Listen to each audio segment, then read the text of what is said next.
Previously, we explored Kyoto and Nara, easily my favorite part of Japan so far. We wandered through a famous shrine, fed the deer at Nara Park, and soaked up a slower, more traditional side of the country that completely stole my heart. In this video, we head to Tokyo. We meet up with our friend Stevie, dive headfirst into the city, and slowly get to know Tokyo in all its fast-paced, overwhelming, and kind of magical glory. And finally, and for real this time, we wrap up our trip through Asia, closing out a chapter we'll never forget.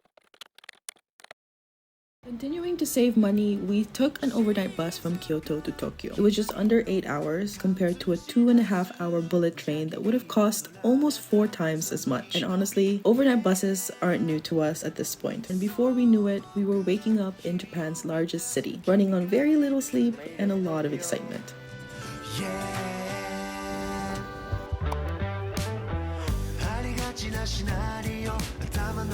Not long after arriving, we met up with Stevie. We met him back in Chiang Mai while volunteering, and pretty quickly, we realized that we were all planning to visit Japan after Thailand. So we decided to meet up again in Tokyo. With some incredible luck, he offered to let us stay at his family's condo property during our time in the city, which meant our accommodation was already sorted. And beyond that, Stevie is just genuinely cool.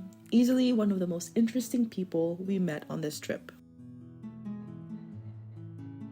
Our first stop in Tokyo was breakfast. Stevie told us about these chain restaurants that are everywhere across the city, serving simple, traditional Japanese food, mostly rice bowl. Apparently, a lot of office workers and busy people eat here because it's fast, affordable, and easy to squeeze into a hectic day. He also told us that there are 3 main chains, and even though they're supposed to be all the same, we decided we'd try all 3 anyway. First up, Yoshinoya.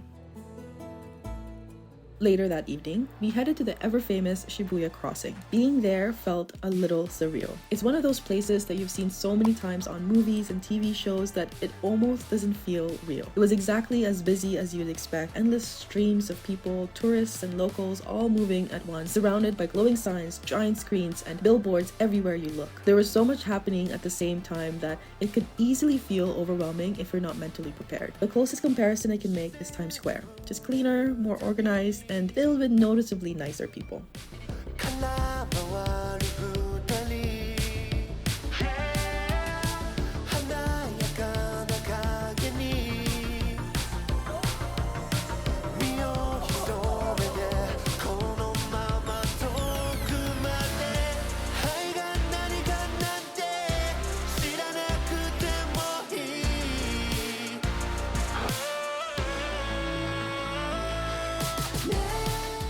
Of course, no trip to Shibuya is complete without visiting the biggest Don Quixote, or donkey, as they call it. The store lives up to its namesake, challenging traditional retail with 7 floors of groceries, electronics, beauty products, and everything in between, all in a chaotic, maze-like environment. If Shibuya Crossing was overwhelming, this place was that times 10. In the end, we grabbed just one thing, a cheese pastry from the main floor, which, of course, we had to try.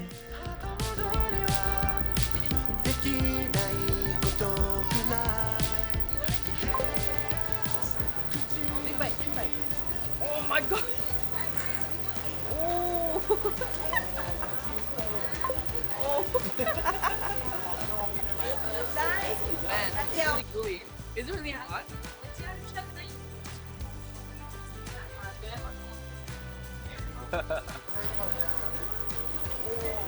Hey, that was the best one. Keep going, keep going.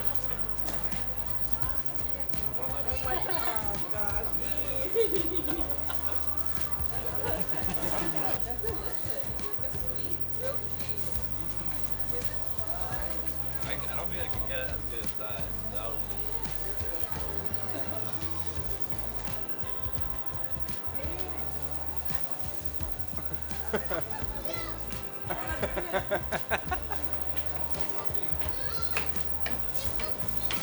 wait, we're not frame.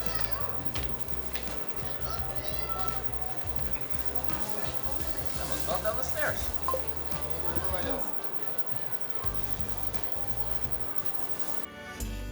One of the foods that I definitely wanted to try while in Japan was a strawberry shortcake. I've always seen it so beautifully portrayed in anime, and I had to see if it was really worth the hype. Honestly, I think strawberry shortcake became my favorite cake flavor because of how pretty they make it look. I'm really happy to say it absolutely lived up to the hype.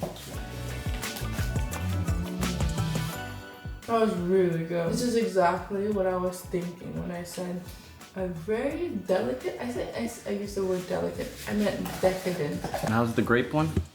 Delicious. Really good. I haven't had anything like this before. Really? Cake. Oh.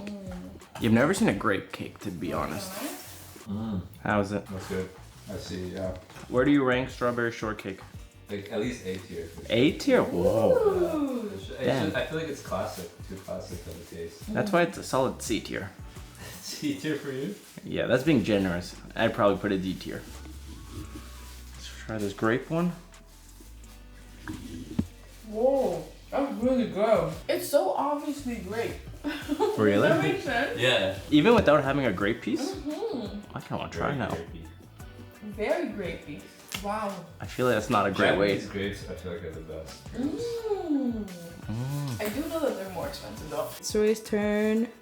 Try this. Trying the grape. You're right. But this tastes very much like grapes. I want to use that word. It's like very fruity and light. Yeah, I like it a lot. And what do you rank it? A B tier. Wow. I'm not a big sponge cake person, to be honest. I'm more of a red velvet. like very, very chocolate. rich, fudgy chocolates. Yeah. See. All right, try the.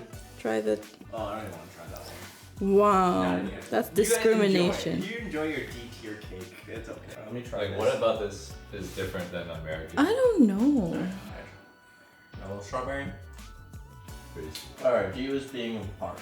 C. C tier. Lame. Yeah, not That's- worth the sugar. S tier for me. Alright, enjoy your S tier. Where are we going? Eat first. Where are we eating? Sukiya. What's think- that?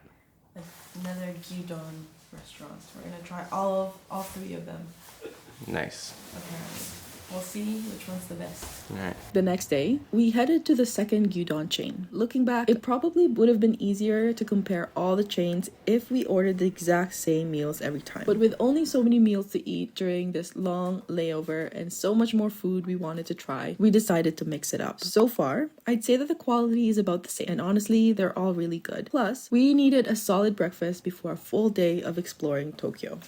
How was it? Oh, so good.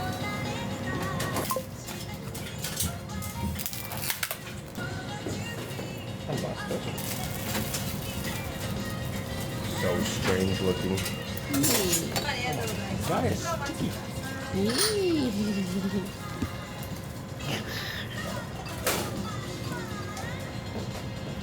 Try it. That's okay.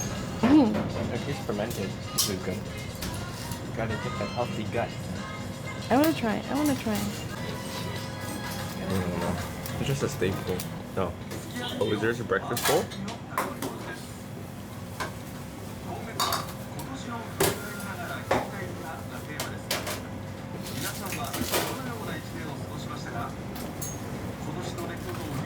How's it? Oh? Oh? Not a fan?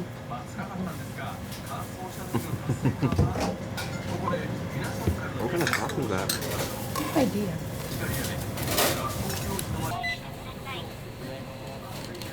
It's much better.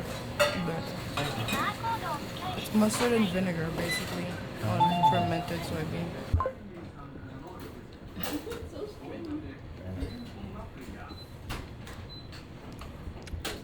It's really not bad. Huh? They're so tiny. It's good.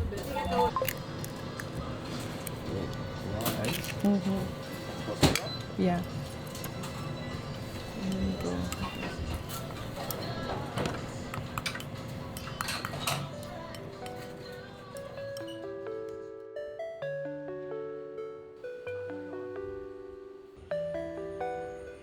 Next stop was Senso-ji, one of the city's oldest and most famous temples. It's a stunning place full of intricate architecture, bright colors, and traditional details that make it so photogenic. As beautiful as it is, it's also incredibly busy and definitely touristy, but in a way that feels organized. The area around the temple is set up perfectly for visitors, with rows of shops, countless food stalls, and plenty of people dressed in traditional clothing posing for photos. It was a lot to take in, but so much fun to wander around.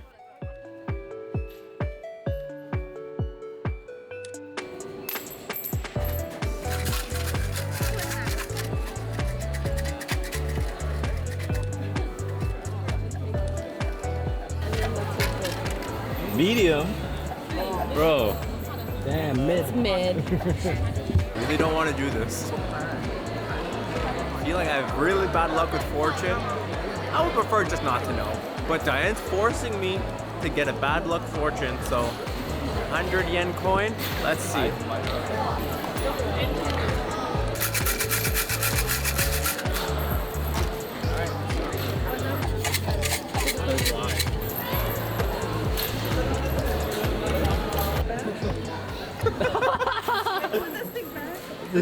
This already does not sound good. What is this? Yo. The final and last fortune. I knew I shouldn't have got it. It's the last one. Yeah, I'm gonna die. Like, Good. Though so many articles are kept around you can't get them in your hand. You may get deficit and harm sometimes. Be careful that your house will be burned. So keep the thick guard around your house. Do believe in guard yourself with deep care. Then your future will be in peace forever. Stop any kind of marriage and new employments. wow. Are you glad I got another fortune? Sounds pretty bad. Yeah. I'm telling you, it's not for me. It's gone. These aren't American fortune cookies, huh? You are about to die.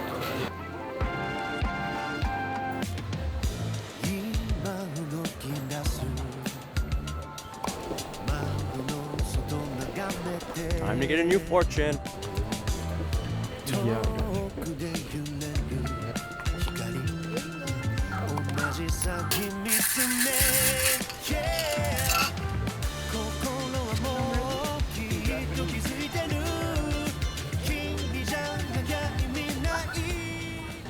Bro! I told you This sucks. What does it say? I got another final. Final? The least fortune. A chance doesn't come yet. So a large can't change into a giant bird. Alright. Dude, it's there. Yeah, it's worse. Yeah. But hey, marriage and employment are both well, at least. Okay. Your request will not be granted. Wait for a chance. Patient is hard to cure. The lost article will be found but late. Slightly better than the last it one. up. Yeah, yeah.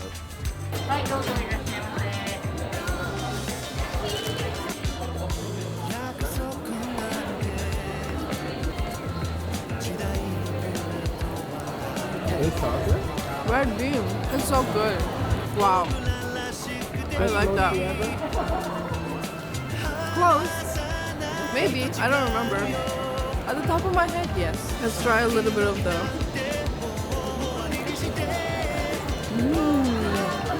Wow. You want to try it?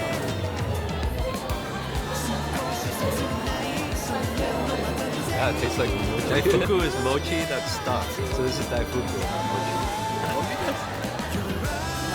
Where do I even start with Akihabara? This area of Tokyo really shows a different side of Japan. All about anime, otaku culture, and yes, even maid cafes. It's quirky, colorful, and so fascinating just to observe. As someone who grew up watching anime and still enjoys the occasional series or movie, being surrounded by so much of this culture felt strangely familiar, yet completely captivating. We even popped into an anime store just to take a look, and once again, it was a world full of surprises.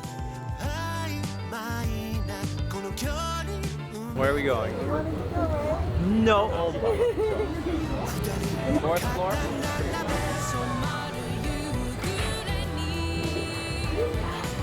You first.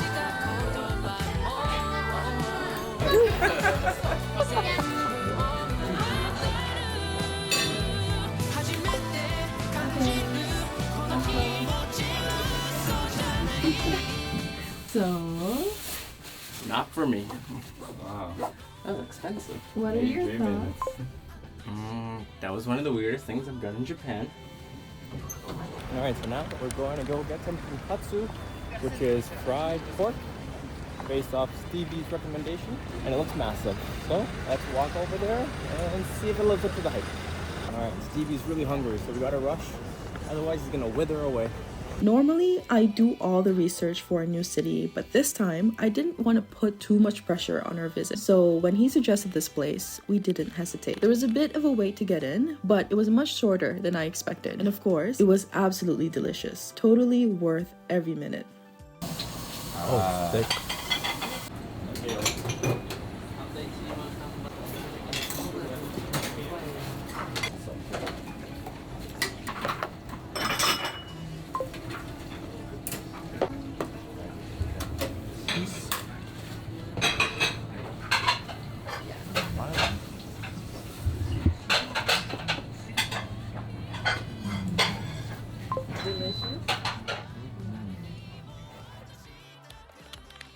The next day is my last day in Japan, and we finally got another chance to eat sushi, this time at a conveyor belt restaurant. Another recommendation for Stevie, and since all his picks had been hits so far, we happily agreed. Unfortunately, we couldn't film much of the meal or the experience because they had a strict no cameras rule. Signs were everywhere, and I'm guessing it's to keep things calm and discourage rowdy tourists. The setting itself was super old school, with a few chefs working in the middle while customers sat around on bars. We got really lucky because the chef right in front of us spoke English and told us we could ask for anything we wanted. It was an amazing experience, not the fancy, famous restaurants I would normally plan for when visiting Japan, but it felt completely authentic. What an experience, huh? It's like a different world to go inside. And also, I feel like, you come out and this area is so high-tech and new, and inside it's like a little more old school. It's just old people too. Yeah. That's So it's like awesome. the middle of the day, everyone else at work. Like, Yeah, and they're so fast and they're so nice. That was amazing. And yeah, much better sushi experience than before. highly recommend. Yeah, We got so much. Like, how much was it? like 20 each. It was 39, and I think we got like what, 30 plates? Yeah. Like- No, 26. No, 26 plates. Yeah, oh man. Less So than 20 bucks good. each. So we messed up. Somehow we only booked my flight from Tokyo to Toronto. At first, we thought we'd ruined everything. After all, only 2 of our friends knew we were coming back early. Everyone else still thinks we're in Thailand. Luckily, Suroy managed to book a flight just a couple of days later. And the best part, he still was able to get back for his mom's birthday just like we planned. We just had to fly separately. Not ideal, but it all worked out. You're so pregnant.